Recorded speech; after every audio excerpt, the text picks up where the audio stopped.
শুভেন্দু অধিকারী বলছেন, কুণাল ঘোষ তিনি বলছেন মমতা বন্দ্যোপাধ্যায় স্কুলে পড়েছেন এই শুভেন্দু অধিকারী, তাই তিনি ভালো ছাত্র।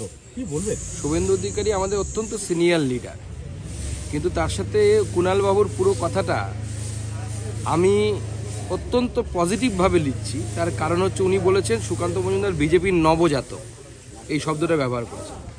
এই নবজাতক 2019 সালে মমতা বন্দ্যোপাধ্যায়ের কাছের লোক, কলকাতা থেকে আগত বিশিষ্ট নাট্যকর্মী অর্পিতা ঘোষকে হারিয়েছে।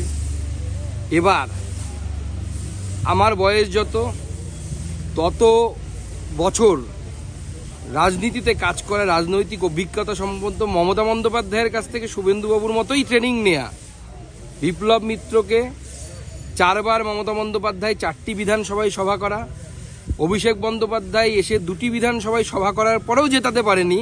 বিজেপির নবজাতকের যদি এত বড় পাওয়ার হয়, তাহলে তো মমতা বন্দ্যোপাধ্যায় সে স্কুল নিয়েই প্রশ্ন উঠে যায় তিনি কতটা সাংগঠনিক ক্ষমতা সম্পন্ন। কারণ বিপ্লব মিত্র 45 বছরের বেশি, আমার বয়স 45 বছর এই মুহূর্তে, বিপ্লব মিত্র 40-45 বছর রাজনীতিই করেছেন, শুধু সিনিয়র লিডার, আমরা সেই হিসেবে শ্রদ্ধাও করি। মমতা বন্দ্যোপাধ্যায় গত লোকসভা ভোটে 4 বার 4টি বিধানসভায় এসেছেন, ভাইপো অভিষেক 2 বার এসেছেন 2টি বিধানসভায়, বাত্য বসু 7 দিন পড়েছিলেন, দেব 2 দিন, বীরবাহা হাসদা, বাবুল সুপ্রিয়, কাউকে বাদ রাখেননি। তারপরেও যখন হারাতে পারেনি, তার মানে বন্দে মে তো কুছ তো দম হ্যায়। আর তার থেকেও বড় কথা, কুণালবাবুকে বলি, বিবেকানন্দ সেই গল্পটা পড়তে কুপমুন্ডক বলে একটা কথা আছে, কোর বাইরের জিনিস তো এরা জানে না। কুণালবাবুর মতো সাংবাদিকতা থেকে আমি রাজনীতিতে আসিনি।